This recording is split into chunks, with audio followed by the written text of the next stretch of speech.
नमस्कार, commodity call में आपका स्वागत है। मैं हूं मनीषा गुप्ता और सबसे पहले देख लेते हैं इस वक्त का हाल है बाजारों का। और सोने से शुरुआत करेंगे, जहां पर पिछले हफ्ते की 3% बढ़त के बाद इस हफ्ते की शुरुआत हमने कुछ मुनाफा वसूली के साथ होते हुए देखी है। एमसीएक्स पर सोना यहां पर 47,000 के नीचे फिसलता हुआ नजर आया है। और चांदी की अगर बात करें तो यहां पर भी 1.5% की गिरावट के साथ हमने कारोबार होता हुआ देखा था। मेटल्स की बात करें, उसको स्क्रीन पर लेके आना चाहिए, क्योंकि एमसीएक्स पर ज्यादातर मेटल्स करीब 1% तक टूटते हुए नजर आए हैं। चीन में फिर से कोरोना वायरस के नंबर्स यहां पर बढ़े हैं और बेस मेटल्स पर भारी दबाव उस वजह से हमने यहां पर आता हुआ देखा है। चाइना के आज अगर हम नंबर्स देखें तो वो भी स्ट्रीट एक्सपेक्टेशन से कम थे और उसका दबाव भी यहां पर प्राइसेस में है। इसके अलावा कच्चे तेल पर ध्यान देना चाहिए, जहां पर पिछले हफ्ते की 8% की गिरावट के बाद इस हफ्ते की शुरुआत कुछ मंदी के साथ हुई है। तो करीबन 1.5 से 2% की गिरावट यहां पर कच्चे तेल में भी आज देखने को मिली है। ध्यान देंगे अब यहां पर एग्रीकल्चर कमोडिटीज की तरफ, जहां पर मॉनसून की प्रोग्रेस बेहतर होने की वजह से यहां पर भी प्रेशर आता हुआ नजर आया है। तो आप कॉटन पर अगर नजर डालें तो 2% की गिरावट यहां पर भी है और कपास खली में भी आज दबाव के साथ यहां पर कारोबार है। हमारे साथ हमारे मेहमान जुड़ चुके हैं, एसएसजे फाइनेंस एंड सिक्योरिटीज के प्रियांक उपाध्याय और एसएनसी कॉमट्रेंड की वंदना भारती। वंदना, आपसे पहले शुरुआत करेंगे। एग्रीकल्चर कमोडिटीज में दबाव है, जैसे जैसे लॉकडाउन ईज हो रहा है मांग यहां पर बहुत ज्यादा बढ़ती हुई हमने नहीं देखी है, लेकिन बेहतर मॉनसून बुआई का इलाका यहां पर बढ़ता हुआ नजर आया है। उन सभी का दबाव हमने यहां पर भावों में बढ़ता हुआ देखा है। किस तरह से आप एग्रीकल्चर कमोडिटीज में कारोबार देखती हैं? मनीषा, जैसा बता रही थी, मानसून का प्रेशर जो है वो ऑलरेडी है। खासकर हम लोगों ने देखा कि ऑयल सीड्स और एडिबल ऑयल पैक पे काफी ज्यादा प्रेशर रहा और हम लोगों ने देखा कि जो करेक्शन के साथ बाजार खुला, गैप डाउन ओपनिंग के साथ खुला, अब थोड़ी सी यहाँ पर रिकवरी जो है वो दिख रही है। हालांकि जिस तरीके से न्यूज आ रही है कि इम्पोर्ट ड्यूटी 5% तक बढ़ाया जा सकता है सीपीओ वगैरह में, तो इससे बाजार जो है काफी वोलेटाइल है और दोनों साइड की जो मूव है वो बनी हुई है। मेरे ख्याल से यहाँ पे मुझे लग रहा है कि मस्टर्ड में जितनी गिरावट आई थी, करीब 4900 के ऊपर से ये कमोडिटी करेक्ट हुई थी और यहाँ पे 200-300 तक का जो एक मूवमेंट है डाउन साइड का, वो देखने को मिला है। मुझे लग रहा है कि जो जिस तरीके से क्रशर्स के डिमांड यहाँ पे है, क्रशिंग डिमांड है, एक बाउंस बैक जो है वो एक्सपेक्टेड है। मेरे ख्याल से यहाँ पे बाय करके चलना चाहिए 4625 के लेवल पे। 4700 का टारगेट रखना चाहिए। स्टॉप लॉस यहाँ पे होगा 4585 रुपीज का। और साथ में मुझे लग रहा है कि टर्मरिक ऐसी कमोडिटी है जो अभी तक हम बातें करते थे कि इसमें एक्सपोर्ट बढ़ेगा, लेकिन अब डेटा आ गया है कि पिछले 5 महीनों में रिकॉर्ड यहाँ पे एक्सपोर्ट हुआ है और ये 7 ईयर्स हाई पे है। तो इसका इम्पैक्ट जो है वो बाजार में देखने को मिल रहा है। तमाम करेक्शंस के बावजूद हम टर्मरिक में बाइंग आते हुए देख रहे हैं, तो बाइंग यहाँ पे कंटिन्यू हो सकती है। 5510 के लेवल पे बाई करना चाहिए, 5580 का टारगेट रखना चाहिए। स्टॉप लॉस यहाँ पे लगाना होगा 5480 का। तो वो स्ट्रैटेजीज यहाँ पर कमोडिटी में है। खरीदारी के मौके आप यहाँ पर एग्रीकल्चर में ढूंढ सकते हैं। प्रियांक उपाध्याय, आपको भी शामिल करना चाहेंगे चर्चा में। आपको क्या लगता है नॉन एग्री कमोडिटीज में आज कहाँ है कमाई के मौके? Good afternoon. देखिए, जो बेस मेटल्स में हमने आज गिरावट देखी है, एक आउटब्रेक है कि चाइना में कोरोना वायरस फिर से आया है एंड नंबर्स बढ़ते हुए दिखे हैं, तो उसकी वजह से एक प्रेशर दिखा है बेस मेटल्स में। बट नेवरदलेस मेरा मानना है कि ऑन दिस अभी भी short term trend, medium term trend एक बाई का दिखता है। मैं खरीदारी की सलाह दूंगा ऑन करेक्शन। कॉपर में अराउंड 434, 433 के आसपास बाई किया जा सकता है। 430 के नीचे क्लोजिंग में से स्टॉप लॉस रख के 445 के शॉर्ट टर्म टारगेट्स रहेंगे। दूसरी पिक हमारी निकल में रहेगी। निकल में भी बाय ऑन डिप्स की खरीदारी की सलाह रहेगी 950, 952 रेंजेस में। स्टॉप लॉस 939 वाला क्लोजिंग बेसिस रहेगा और शॉर्ट टर्म टारगेट्स 975 के रहेंगे। प्रियांका, आपने दोनों ही मेटल्स की यहाँ पर बात करी, लेकिन आपसे एक व्यू यहाँ पर कच्चे तेल पर भी लेना चाहेंगे, जहां पर भी ओवरऑल मैक्रो सेंटिमेंट फिर से थोड़ा सा खराब होता हुआ दिखा है, जिसका असर हमने ऑलरेडी भावों में आता हुआ देखा है। लेकिन इस हफ्ते अब यहाँ पर ओपेक की जॉइंट मिनिस्ट्रियल कमेटी मीटिंग है, ओपेक की और ईआईए की मंथली रिपोर्ट भी आएगी इस हफ्ते में। तो उन सब इम्पोर्टेंट डेटाज और स्टेटमेंट्स के पहले आपको क्या लगता है कच्चे तेल के भाव कैसे रह सकते हैं? कच्चे तेल के भाव मुझे लगता है कि कहीं ना कहीं जो लोअर लेवल से हमने रैली देखी थी लास्ट एक महीने में, वो कहीं ना कहीं एक हर्डल आ चुका है अराउंड 40 के आसपास WTI की अगर मैं बात करूँ तो। एंड प्लस जिस तरह से अभी न्यूज शेप अप है, तो कहीं ना कहीं मार्केट एक रीजन ढूंढ रहा है कि एक बार प्रॉफिट टेक लिया जाए, क्योंकि 40-42 एक हर्डल रेट रहेगा WTI पे फॉर द टाइम भी। तो जब तक 40-42 क्रॉस नहीं करता convincingly and given the fundamental news, मुझे लगता है कि एक प्रॉफिट टेकिंग हो सकता है क्रूड ऑयल प्राइस में, जो हमने देखा भी है फ्राइडे थर्सडे एक डाउन साइड मूव्स हमने आते हुए देखे हैं। मुझे लगता है ये कंटिन्यू रहेंगे। On the down side WTI में मैं 33-32 तक एक बार डिप एक्सपेक्ट करता हूँ। घरेलू मार्केट्स में मेरे हिसाब से 2600 से लेकर 25-30 ये रेंजेस तक एक बार डिप आ सकती है।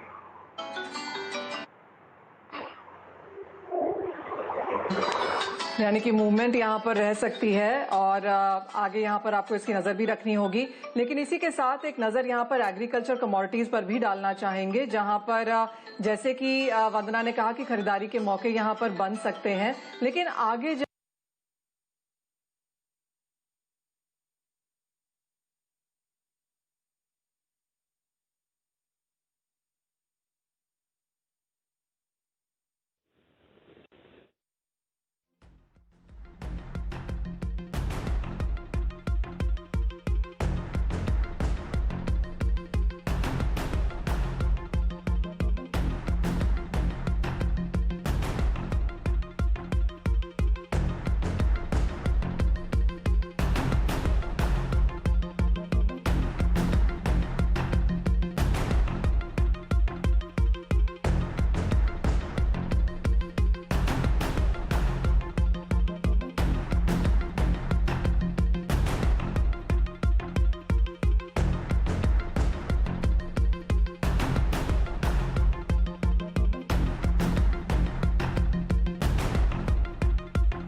Hello, MG.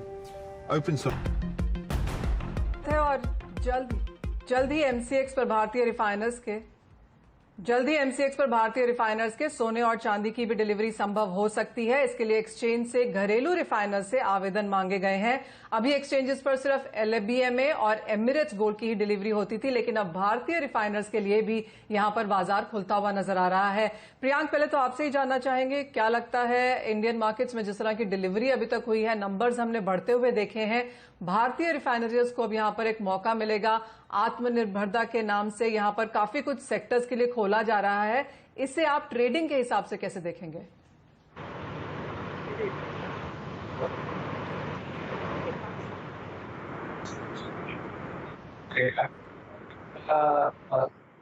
रिफाइनर्स के लिए भी एक उमदा मौका रहेगा।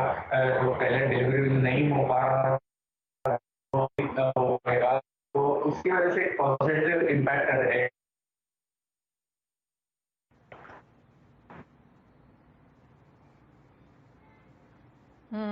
वंदना, आप क्या कहेंगी, कितना फर्क पड़ेगा इससे इंडियन मार्केट्स में? क्योंकि जैसे जैसे हम और भारतीयता यहां पर दिखाएंगे और आत्मनिर्भरता दिखाएंगे, आपको लगता है कि खरीदने वाला जो बाइंग एंड सेलिंग और डिलीवरी का मैकेनिज्म होता है नॉन एग्रीकल्चर के लिए, वहां पर एक सपोर्ट मिलता हुआ दिखेगा? मनीषा, मुझे यहाँ पे लग रहा है क्योंकि जो मेजर बैंक्स है वो यहाँ पे थोड़ी सी उनकी जो प्रेजेंस है वो मिसिंग हो रही है। आप स्कॉशिया देखें, बहुत बड़ा प्रोवाइडर था, बुलियन का, वो यहाँ पे उसने अपना बाजार को समेट दिया इंडिया से। तो एक जो वैक्यूम क्रिएट हुआ है उसको कहीं ना कहीं जो इंडियन रिफाइनर्स है वो यहाँ पे फुलफिल कर सकते हैं। तो मेरे ख्याल से एक अच्छी यहाँ पे शुरुआत हुई है। और देखिए तो सारे मैकेनिज्म में जितने भी सोफिस्टिकेटेड टूल है अब इंडिया के पास है गोल्ड में, चाहे वो ऑप्शंस हो, मिनी ऑप्शंस हो, बॉन्ड हो, ईटीएफ हो, हम सारे ऑप्शंस हमारे पास हैं। तो ये एक और मैं समझती हूँ कि ये एक रास्ता खुल गया जहाँ रिफाइनर्स भी यहाँ पे एक्टिव हो सकते हैं। तो ओवरऑल एक जो डेवलपमेंट है गोल्ड मार्केट का वो यहाँ पे जबरदस्त होगा। और जिस तरीके की परिस्थिति बन रही है, अल्ट्रा लूज मनी है यहाँ पे, लो इंटरेस्ट रिजीम यहाँ पे जो इकोनॉमी है वो है और यहाँ पे रहेगी, ये मतलब परसिस्ट करेगा, कंटिन्यू करेगा ये एनवायरनमेंट, जो फाइनेंशियल एनवायरनमेंट है। तो मेरे ख्याल से ऐसे समय में ये डिसीजन काफी एक पॉजिटिव वो हो सकता है। साथ में मुझे लग रहा है कि अभी तक जो हम अभी देख रहे थे कि जो भी फिजिकल डिमांड की जो कमी थी मनीषा, वो पूरा किया, फुलफिल किया इन्वेस्टमेंट डिमांड ने। Now it's turn off physical demand. और मुझे लग रहा है कि ईटीएफ से जो भी पैसे निकलेंगे वो कॉम्पनसेट होगा फिजिकल डिमांड में। धीरे धीरे बाजार यहाँ पे खुल रहा है।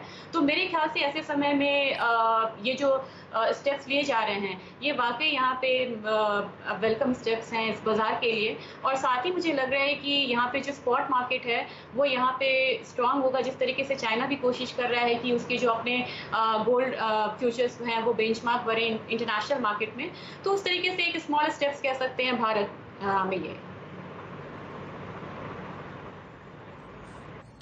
जी हाँ, एब्सोल्युटली काफी हद तक यहाँ पर फर्क पड़ेगा। और इंडियन मार्केट्स में हमने देखा है कि यहाँ पर ट्रेडिंग वॉल्यूम्स जो हैं इवन एज बाकी सेक्टर्स में गिरावट देखने को मिली है, लेकिन एमसीएक्स पर सोने की खरीदारी और सोने की वॉल्यूम्स में बढ़त है। और साथ ही साथ सोने की इन्वेस्टमेंट में भी हमने यहाँ पर काफी सपोर्ट आते हुए देखा है। और सोने की बात करने के लिए ही हमारे साथ पहले दर्शक भी जुड़ रहे हैं। नफीस अहमद जी आजमगढ़ से हमारे साथ फोन लाइन पर है। नफीस नमस्कार, क्या है आपका सवाल?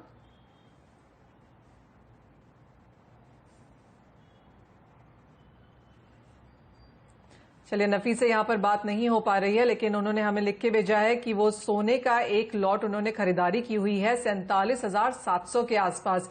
प्रियांक, इनके लिए क्या राय है? क्योंकि मुनाफा वसूली हमने यहाँ पर लगातार आते हुए देखी है। जितनी बार भी हम 47,200 500 के आसपास जाते हैं तो 47,700 की इनकी खरीदारी है। इनके लिए अब क्या राय है? उन्होंने काफी हायर लेवल्स पे बाई किया। आपने करेक्टली पॉइंट आउट किया कि वो एक रेंज है जहां से कंटिन्यूसली एक सेलिंग प्रेशर बनता हुआ दिखा है मार्केट्स में। इंटरनेशनल मार्केट्स में भी 1750 एक अहम लेवल है। जब भी वहां जाता है वहां से एक प्रॉफिट टेकिंग और सेलिंग प्रेशर दिखता है। मुझे लगता है कि जब तक 1750 के ऊपर सस्टेन नहीं करता है तब तक ये एक प्रॉफिट टेकिंग का माहौल रहेगा। एंड एक डीपर करेक्शन टुवर्ड्स 46,400 46,200 तक एक बार डिप आ सकता है। नो डाउट ओवरऑल जो ट्रेंड है कंस्ट्रक्टिव दिखता है, बट शॉर्टर टर्म ट्रेंड में मुझे लगता है कि जब तक एक हर्डल है 47,500 का, जब तक उसके ऊपर कन्विंसिंगली नहीं चलता है, एक हायर मूव की अपेक्षा कम है। यानी कि नियर टर्म में थोड़ा सा प्रेशर यहाँ पर सोने में बरकरार रह सकता है। लंबे समय के लिए अभी भी तेजी है, लेकिन आपने बहुत ऊपरी स्तरों पर खरीदा है तो कुछ मुनाफा वसूली यहाँ पर कर देनी चाहिए। हमारे साथ जुड़े हैं राजेंद्र पचौरी जी अलीगढ़ से। राजेंद्र जी नमस्कार, क्या है आपका सवाल? ये सरसों में पूछना है, जुलाई में इसका ऊंचे में और नीचे में दोनों तरह का भाव पता करना है, क्या जा सकता है, अभी इसमें कितनी तेजी और बाकी है। आपने राजेंद्र जी खरीदा है क्या सरसों अभी? हाँ, 5 लॉट 42,500 में ले रखे हैं। वंदना खरीदार है ये सरसों के और 42,500 के लेवल्स पे खरीदारी की है। आगे के लिए जानना चाहते हैं कि रेंज क्या रह सकती है? मनीषा, मुझे लग रहा है कि थोड़ा सा भी यहाँ पे फिलहाल अपसाइड रहेगा। बस ये बात बताना चाहती हूँ राजेंद्र जी को कि ये बैकवर्डेशन में कमोडिटी ट्रेड हो रही है, यानी कि जून से जुलाई यहाँ पे सस्ता है। आने वाले समय में इसका जो सप्लाई साइड है वो भी स्मूथ हो सकता है यहाँ पे। तो मेरे ख्याल से सर आपको जो हायर साइड है वो यहाँ पे उम्मीद करके चलना चाहिए 4700 से 4550 के बीच में ये कमोडिटी फिलहाल यहाँ पे ट्रेड कर सकती है। तो हायर साइड पे आपको लिक्विडेट भी करना होगा कि जैसे ही अराइवल्स बढ़ेगी तो एक हम यहाँ पे करेक्शन आते हुए देखेंगे। और जो फर्स्ट राउंड ऑफ करेक्शन होगा वहां पे हम एक बार 4500 से 4550 तक के प्राइसेस आते हुए देख सकते हैं। तो मेरे ख्याल से इन्हें 4675 4700 के लेवल पे एक बार प्रॉफिट बुक करनी चाहिए। कुछ मुनाफा वसूली फिलहाल यहां पर आपको सरसों में बुक कर देनी चाहिए, जैसे वंदना कहती भी रह रही हैं कि आगे जाकर एग्रीकल्चर कमोडिटीज में, इंडस्ट्रियल कमोडिटीज में स्पेशली यहां पर कुछ मुनाफा वसूली देखने को मिल सकती है। कॉटन की कीमतों की अगर बात करें तो यहां पर भी आज तेज गिरावट है। विदेशी बाजारों से जो संकेत हैं वो यहां पर कमजोर हैं।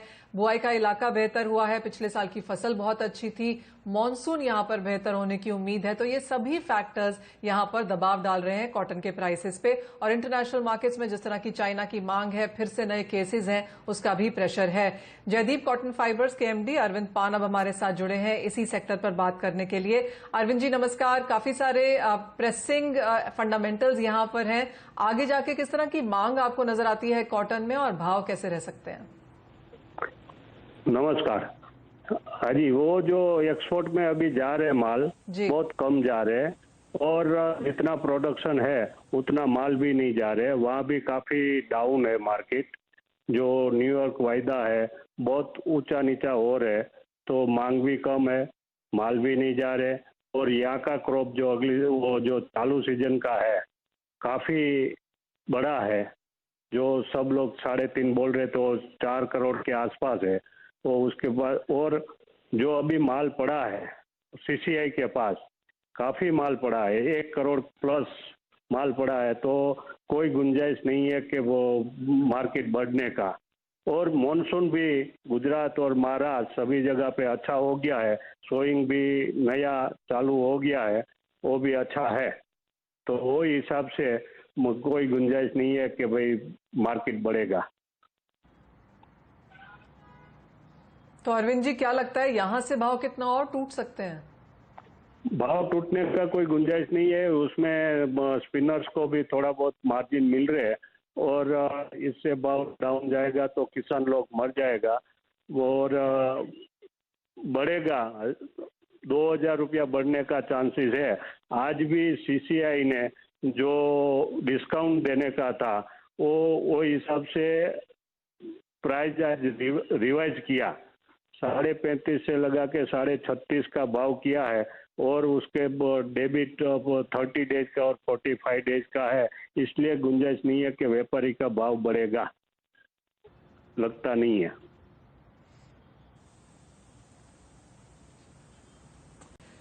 चलिए, बहुत ज्यादा गिरावट की उम्मीद नहीं है क्योंकि भाव ऑलरेडी यहां पर अंडर प्रेशर है। हल्की सी बढ़त या खरीदारी देखने को मिल सकती है अगर सेंटिमेंट यहां से चेंज हुए तो। अरविंद जी बहुत शुक्रिया समय निकालने के लिए। वंदना आप क्या कहेंगी, आपको क्या लगता है कॉटन में? क्योंकि इंडस्ट्री के फीलर्स हम यहां पर जानने की कोशिश करते रहते हैं, उनका तो यही मानना है कि कमोडिटी तब तक ऐसे ही पड़ी रहेगी जब तक कोई मांग में सुधार नहीं आता। जी मनीषा, और जो भी फंडामेंटल्स है ये बेयरिश हैं और ये कोर इन्होंने जो रीजंस है वो बताए हैं। बस एक चीज़ मुझे यहाँ पे पॉजिटिव लग रही है मनीषा कि काफ़ी सालों बाद जो इंडियन कमोडिटीज़ होती हैं वो कॉम्पिटिटिव नहीं होती है बाहर के बाजार में, इंटरनेशनल मार्केट में। अभी जो हिसाब चल रहा है उसमें लग रहा है कि जो इंडियन कॉटन है वो कॉम्पिटिटिव है इंटरनेशनल मार्केट में। तो बस एक ये उम्मीद है कि जब बाजार खुलेगा, और क्योंकि इंटरनेशनल मार्केट, इंटरनेशनल ट्रेड इतना ओपन है नहीं अभी, तो अगर ट्रेड ओपन होता है तो यहाँ पे इस बार भारतीय बाजार में हो सकता है कि कुछ डिमांड निकल के आए। तो वहाँ पे मुझे लग रहा है कि एक पॉजिटिव फैक्टर्स है जो कि थोड़ा सा यहाँ पे इसको जो डाउन साइड है उसको कैप करके रखे। बाकी लग रहा है कि जिस तरह से टेक्सटाइल का भी है, एक्सपोर्ट भी है, वो भी यहाँ पे 15-20% डाउन है। तो मेरे ख्याल से फिलहाल बेयरिश है। डाउन साइड की जो गुंजाइश है वो मुझे भी थोड़ी सी कम लग रही है। मुझे लग रहा है कि 15,500 पे एक बॉटम बनाना चाहिए यहाँ पे। ऊपर की तरफ मुझे लग रहा है कि 17,500, 17,800 एक रेजिस्टेंस जो है वो रहना चाहिए। अगर उससे ऊपर इसे स्टेबल होना है तो उसके लिए इसे मेजर ट्रिगर चाहिए है, वो है एक्सपोर्ट का यहाँ पे। Okay, point taken. एक और दर्शक हमारे साथ अब हैं, लक्ष्मण जी माउंट आबू से। लक्ष्मण नमस्कार, क्या है आपका सवाल?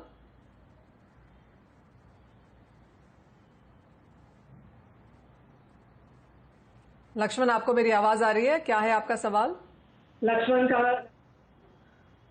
लक्ष्मण ने हमें मैसेज लिख के भेजा है कि नेचुरल गैस के 5 लॉट इन्होंने खरीदे हैं 134 रुपए 20 पैसे पे। प्रियांक, यहां पर उठापटक काफी ज्यादा रही है, लेकिन हमने ज्यादातर हर एक अपटिक में मुनाफा वसूली नेचुरल गैस के प्राइसेस में आते हुए देखी है। खरीदारी है इनकी 134 पे, क्या राय देंगे? देखिए मेरे हिसाब से नेचुरल गैस में ये सेलर्स का ही मार्केट दिखता है। जो भी रैलीज आती है कहीं ना कहीं ऑन द हायर लेवल से एक दबाव बनता ही है। तो ओवरऑल सेल ऑन रैलीज का कैंडिडेट है और उन्होंने 134 के आसपास बाई पोजीशन बनाई है, तो मेरे हिसाब से काफी रिस्की दिखती है। तो अभी 132 के आसपास ही रेट चल रहे, तो एक बार एक्सिट ले लेना चाहिए। जब तक ये काउंटर 160 170 ये रेंज हर्डल है वो उसके ऊपर सस्टेन नहीं करता है, तब तक स्टिल सेल ऑन रैलीज का ही कैंडिडेट रहेगा। लोअर साइड में देखता हूँ कि शॉर्ट टू मीडियम टर्म में 120 से लेके 110 तक के रेट्स भी आ सकते हैं। चले, यानी कि और बिकवाली की उम्मीद यहां पर नेचुरल गैस के प्राइसेस में आगे जाकर भी है। प्रियांक, वंदना, बहुत शुक्रिया आप दोनों का हमारे साथ जुड़ने के लिए और उन सभी दर्शकों के लिए स्ट्रैटेजीज बनाने में मदद करने के लिए। तो चाहे वो नॉन एग्रीकल्चर कमोडिटीज हो जहां पर अंतर्राष्ट्रीय बाजारों से बहुत प्रेशर है, या फिर एग्रीकल्चर कमोडिटीज जहां पर मानसून बेहतर है, बुआई शुरू हो चुकी है, तो यहां पर भी ज्यादातर प्रेशर देखने को ही मिला है। तो बाकी सब एसेट क्लासेस की तरह आज कमोडिटीज में भी हल्के से दबाव का दिन। लेकिन इसी के साथ मुझे दीजिए इजाजत। आप देखते रहिए CNBC आवाज।